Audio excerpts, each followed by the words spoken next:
Hello बच्चों, welcome to conceptual economic solution. आज है हमारी वीडियो नंबर 7। वीडियो नंबर 6 तक में हमने अपना फर्स्ट यूनिट खत्म कर लिया था, ठीक है, जिसमें हमने इंट्रोडक्शन, पीपीसी ये सभी को पढ़ा था। आज हम जो सेकेंड वीडियो में अपना पहला चैप्टर स्टार्ट करने वाले हैं वो है कंज्यूमर्स इक्विलिब्रियम। इसमें आपको 3 चैप्टर पढ़ने हैं, consumers equilibrium, demand and elasticity of demand. तो पहला चैप्टर हम स्टार्ट कर रहे हैं कंज्यूमर्स इक्विलिब्रियम। अब ये होता क्या है?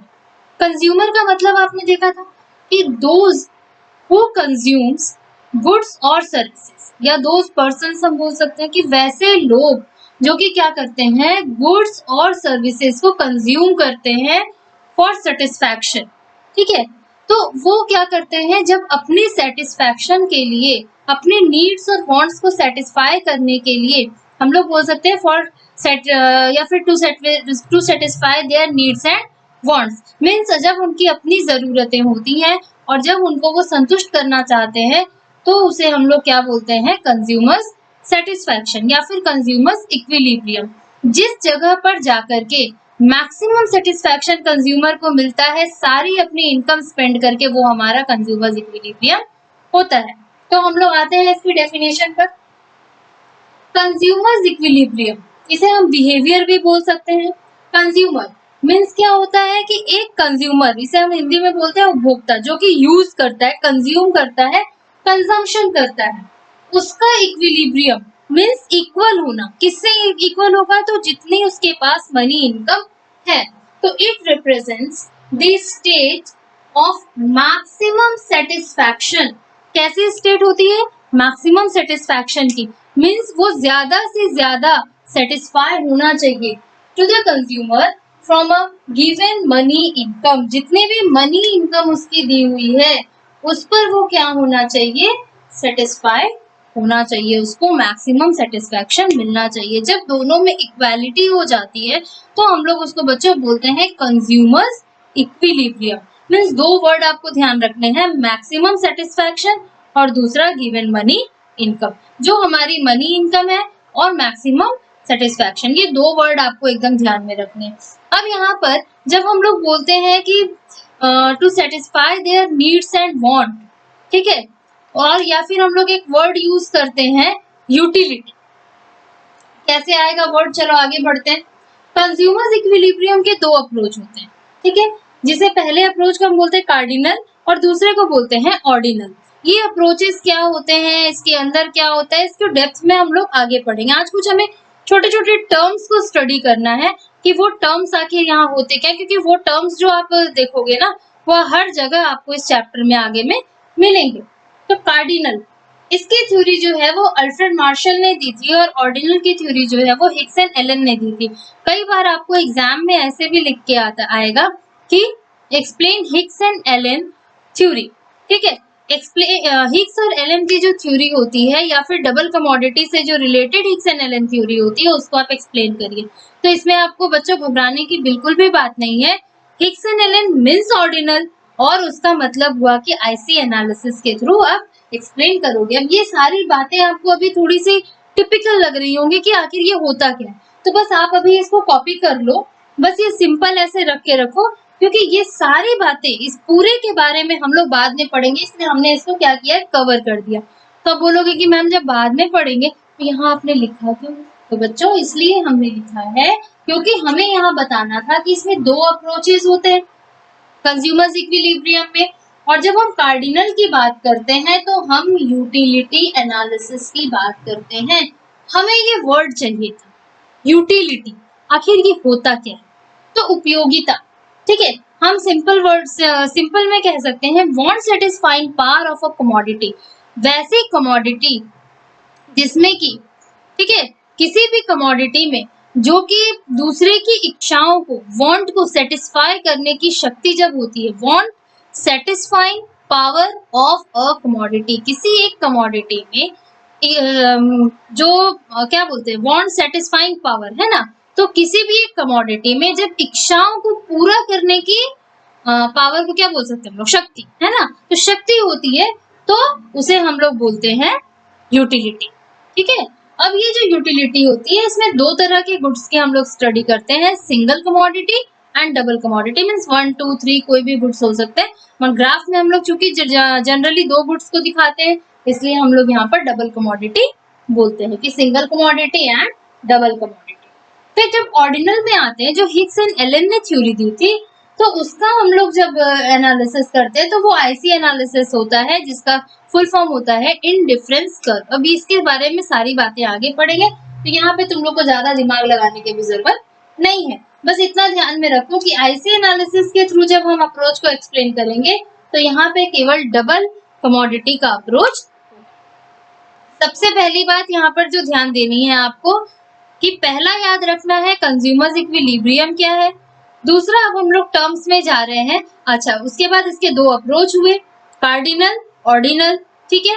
ये बस नाम अभी आपको याद रखने हैं। इसके अंदर में जो अप्रोचेस आते हैं, यूटिलिटी अप्रोच और आईसी एनालिसिस अप्रोच, बस इतना याद रखो। अब ये होता क्या है ये हम लोग आगे देखेंगे, ठीक है। तो यूटिलिटी, अब हम आते हैं अपने वर्ड में। यूटिलिटी, यूटिलिटी का मीन्स हमने बताया सेटिस्फैक्शन, मीन्स संतुष्टि। जब हमें संतुष्टि हो रही है, हमें सेटिस्फैक्शन हो रही है, तो ये होता क्या है, तो want satisfying power of a commodity. Book में आपको पूरा एक्सप्लेन करके लिखा होगा कि यूटिलिटी मीन्स या फिर it refers to want satisfying power of a commodity, तो आप ऐसे भी लिख सकते हो, उसमें कोई बड़ी बात नहीं है। फिर दूसरा हम लोग लिखते हैं कि it measured in the terms of utils.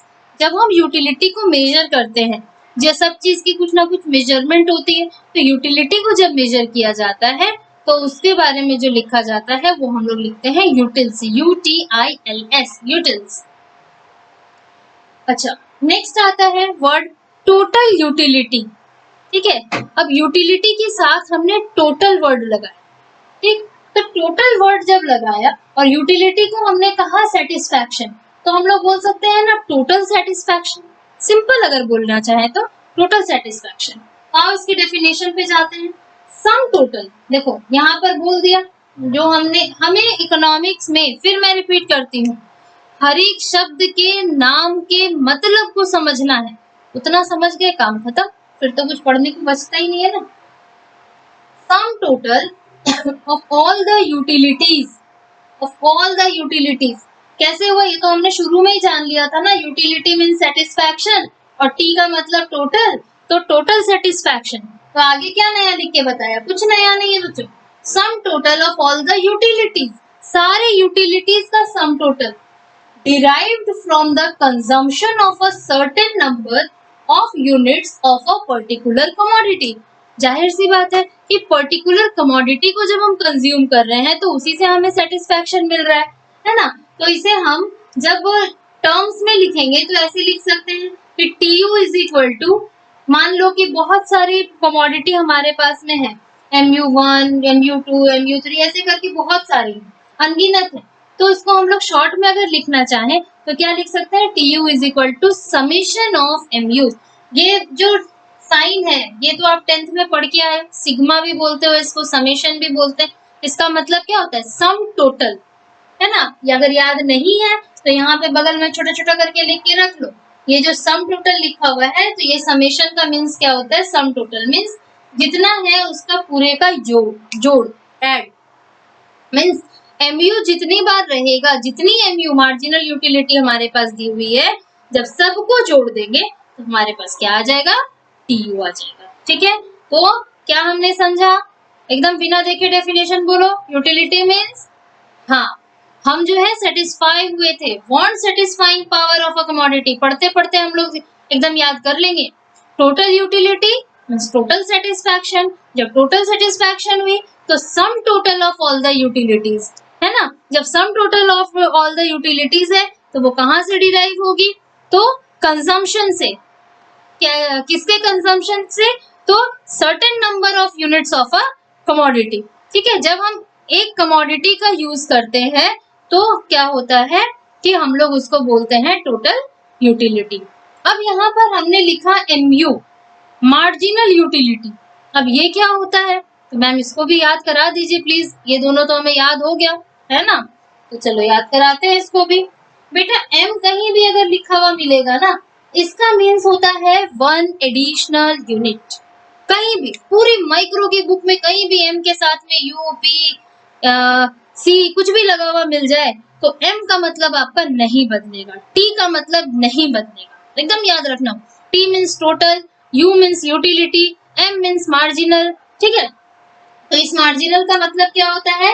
1 additional unit, एकदम याद रख लो इस टर्म्स का मतलब कि एम का मीन्स क्या हो गया 1, एकदम बगल में लिख के रखो अच्छे से, 1 एडिशनल यूनिट। पूरी बुक में जहां जहां एम मिलेगा वहां वहां उसका मतलब यही हुआ 1 एडिशनल यूनिट, एक एक्स्ट्रा यूनिट, ठीक है। मान लो कि आपको ना बहुत भूख लगी, ठीक है, बहुत भूख लगी है, मम्मा के पास आप गए, बोला मम्मा मुझे कुछ खाने दे दो, मम्मी बोले ना कि अभी तो बेटा कुछ है नहीं, एक काम करो आप बिस्किट खा लो, ब्रेड खा लो। तो आपने क्या किया, फ्रिज में से एक ब्रेड निकाली और एक ब्रेड आपने खा ली, ठीक है। फिर आप क्या किए, दूसरे निकाले, तो आपने क्या किया, एक एडिशन किया, ठीक है, अपने यूनिट में एक एडिशन किया। मतलब पहले आप 1 यूनिट का कंजम्पशन किए थे, अब आप 2 यूनिट का कंजम्पशन किए हो, तो वो जो एक एक्स्ट्रा यूनिट ऐड हुआ ना बेटा, उसको हम लोग बोलते हैं मार्जिनल। एकदम ध्यान रखना, ये आप पूरी अपनी नॉर्मल जिंदगी में करते हो। अब जब भी एक एक्स्ट्रा रोटियां लोगे ना तो बोलना ये तो मार्जिनल है, तो याद रहेगा। वैसे क्या हो गया, 1 एडिशनल यूनिट, एक एडिशनल यूनिट होती है। अच्छा एक बात और बताओ, आपने जो पहली ब्रेड खाई उससे जितना सेटिस्फैक्शन मिला, ठीक है, उससे जितना आपका पेट भरा, जब आप दूसरी भी खा लोगे तो और ज्यादा भर जाएगा या फिर और पेट खाली हो जाएगा? हाँ, ज्यादा भर जाएगा। हाँ वेरी गुड, ज्यादा भर जाएगा। मीन्स जैसे जैसे, नॉर्मल सी बात है, तो हम लोग सुबह दोपहर शाम रात सब टाइम कर रहे हैं ना, कि जैसे जैसे हम कंजम्पशन को बढ़ाते हैं, नॉर्मल भाषा में समझो, कोई अभी इंग्लिश टर्म में घुसने की जरूरत नहीं है। जैसे जैसे हम कंजम्पशन को बढ़ाते हैं, हम क्या कर रहे हैं, खाना खाते जा रहे हैं। खाना जैसे जैसे हम खा रहे हैं वैसे वैसे तो हमारा पेट भर रहा है ना, खाली तो नहीं होते जा रहा है। तो क्या हो रहा है, जैसे जैसे हम टर्म्स में अब आओ कि हम क्या कर रहे हैं, कंजम्पशन कर रहे हैं, ठीक है, तो हमारी वांट क्या हो रही है, सेटिस्फाई हो रही है, नीड सेटिस्फाई हो रही है हर एक एक्स्ट्रा यूनिट के साथ में।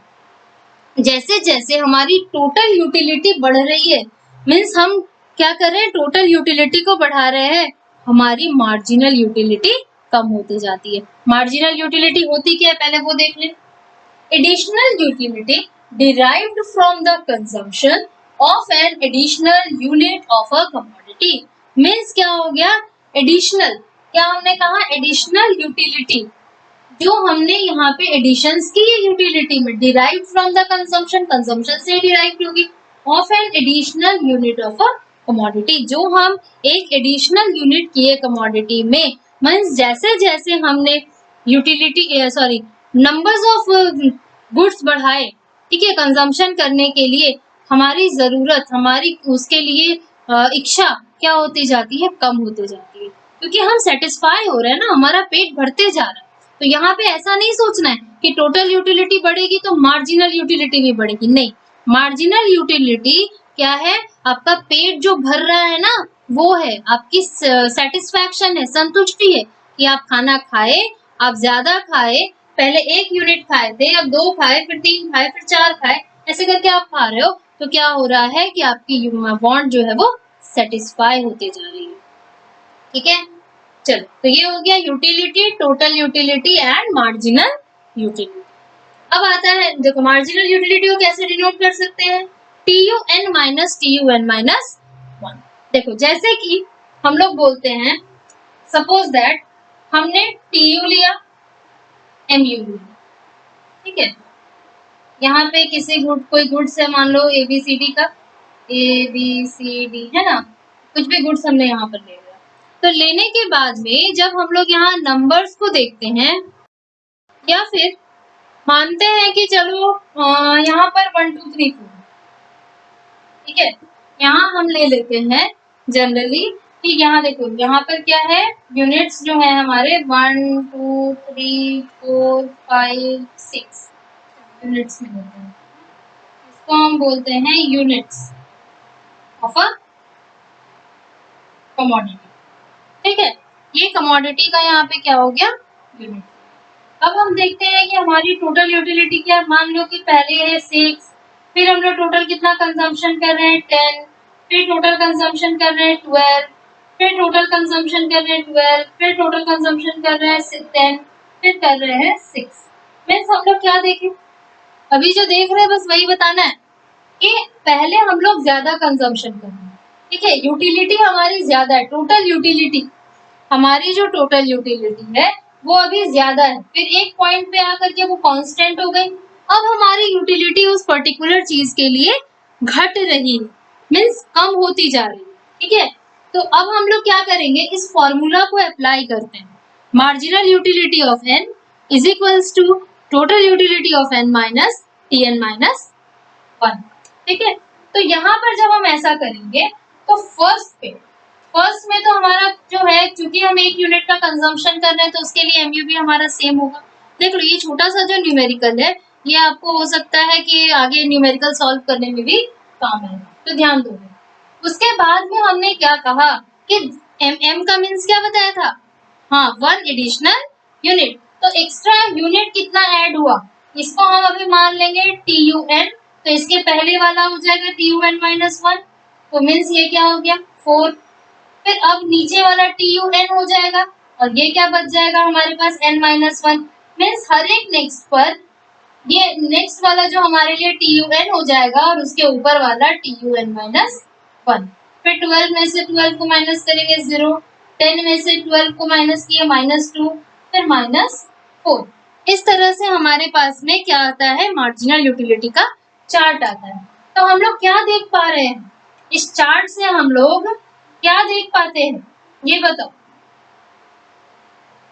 हम लोग देख रहे हैं कि जैसे जैसे हमारी टोटल यूटिलिटी बढ़ रही है, नॉर्मल भाषा में समझो, हमारी मार्जिनल यूटिलिटी क्या होते जा रही है, कम होते जा रही है। ठीक है, फिर एक पॉइंट पर आकर के मार्जिनल यूटिलिटी रुक गई, 0 हो गई, और तीसरे पॉइंट पर जाकर के वो नेगेटिव हो जाती है। मीन्स आपको अगर कोई एक जगह आप जाओगे बोलोगे मामा हमने तो 4 पीस ब्रेड खा लिए, अब तो एकदम पेट पूरा भर गया, अब नहीं खा सकते। मम्मी बोली नहीं, एक पीस और पड़ी है, वो पड़ी रह जाएगी तो वेस्ट हो जाएगी। ठीक है, आप क्या किए, जबरदस्ती आधी और खाए और क्या की, वॉमिटिंग कर दी, है ना, तो क्या हो गया, बाहर आ गया, नेगेटिव इम्पैक्ट पड़ गया ना। अभी तक पेट भरना था, अभी सारा कुछ बाहर आ गया। तो ये क्या हुआ, वही चीज है, पहले आपकी मार्जिनल यूटिलिटी कम होती है, फिर कांस्टेंट हो जाती है और देन फिर वो नेगेटिव में चला जाएगा, है ना। मीन्स जबरदस्ती करने से वो नेगेटिव चला जाएगा। तो हम यहाँ पे क्या देख रहे हैं, TU और MU में कुछ ना कुछ संबंध है, कुछ रिलेशन है। अब वो रिलेशन है क्या, तो जैसे जैसे हमारा TU बढ़ रहा है MU क्या हो जा रहा है, पॉजिटिव, और पॉजिटिवली क्या कर रहा है, वो घट रहा है। फिर TU जब मैक्सिमम है मीन्स 12, तो हमारा MU क्या हो गया है, 0। ठीक है, जब हमारा TU घट रहा है, TU falls, then MU becomes negative, और उसकी आगे की बातें तो आप जानते हो। फिर slope of TU is MU only. अब ये स्लोप क्या होता है, तो फटाफट इस स्लोप को हम समझ लेते हैं कि देखो जल्दी से इस स्लोप को समझो, ये स्लोप आखिर होता क्या है। मान लो कि हमने ये दो अलग अलग डायग्राम बनाए, ठीक है, ऊपर वाले में दिखाया TU और नीचे वाले में दिखा रहे हैं MU। जब भी आप इकोनॉमिक्स में डायग्राम बनाओगे, PPC वाले चैप्टर में हमने आपको कहा था कि यहाँ पर हमेशा आपको x एक्सिस लिखना है, इधर y एक्सिस होगा, है ना, पॉइंट ऑफ ओरिजिन O होगा। अब देखो यहाँ पे सबसे पहली बात हम क्या बोल रहे हैं, हमारा TU इंक्रीज कर रहा है, हम रैंडम लेते हैं अभी हम नंबर्स के थ्रू नहीं ले रहे। यहाँ पे ये TU इंक्रीज किया, जब TU इंक्रीज कर रहा है तो हम क्या बोल रहे हैं, हमारा MU क्या हो रहा है, घट जा रहा है। फिर TU इज मैक्सिमम, एक पॉइंट पर जाकर के TU मैक्सिमम है और उस पॉइंट पर MU 0 है। मीन्स जिस पॉइंट पर ये मैक्सिमम होगा उसी पॉइंट पर हमारा MU क्या हो जाएगा, 0 हो जाएगा। तो यहाँ मैक्सिमम के साथ हमने मिला दिया। देन क्या हुआ, TU जब घट रहा है तो MU क्या हो जा रहा है, नेगेटिव हो जा रहा है। समझ में आई? ये बस सिंपल सा फिगर है। अगर हम इसे एक फिगर में दिखाना चाहेंगे तो हम इसे इस टाइप से दिखा सकते हैं। ये हमारा MU है। देखो आप इजीली कैसे बनाओगे, अगर आपको क्वेश्चन के अकॉर्डिंगली रैंडम फिगर बनाना है तो पहले आप क्या करोगे, MU को बना लोगे, लाइन खींचोगे, देन फिर क्या करोगे, TU को बनाओगे। और अगर डेटा के अकॉर्डिंगली बनाना है तो आपका खुद ब खुद ये मिल जाएगा, TU MU। अब यहाँ पर ये जो पॉइंट होता है, क्योंकि यहाँ पर आप पूरी तरह से सेटिस्फाई हो चुके हो ना, इसलिए इसको बोलते हैं सैचुरेशन पॉइंट। क्या बोलते हैं, सैचुरेशन पॉइंट या फिर पॉइंट ऑफ सेफ्टी। ये आपका सेफ्टी का पॉइंट है, इससे आगे बढ़ोगे तो वो सेफ नहीं है। या फिर पॉइंट ऑफ सेटिस्फैक्शन, अलग अलग बुक में इसका अलग अलग नाम दिया हुआ है, लेकिन मतलब तीनों का एक ही होता है। यहाँ पर आपका TU क्या है, मैक्सिमम एंड कांस्टेंट। मैक्सिमम होने के साथ साथ TU यहाँ पर कांस्टेंट भी है। तो आज हम लोग को इतना ही पढ़ना है। नेक्स्ट क्लास में हम लोग आगे करेंगे अपने चैप्टर को, ठीक है। और उसके बाद में जितनी भी आपको प्रॉब्लम होगी आप हमसे कमेंट बॉक्स में लिख करके पूछोगे। और अगर मान लो कि फिर भी आपको नहीं समझ में आ रहा है, कमेंट बॉक्स से आपको नहीं समझ में आ रहा है, तो आपके पास में हमारा नंबर भी है, आप हमें व्हाट्सएप भी कर सकते हो। साथ ही साथ अगर अभी तक आपने चैनल को सब्सक्राइब नहीं किया है तो उसे सब्सक्राइब कीजिए और हमारे नेक्स्ट वीडियोस के लिए बेल आइकन को प्रेस कीजिए। तब तक के लिए bye bye, have a nice day.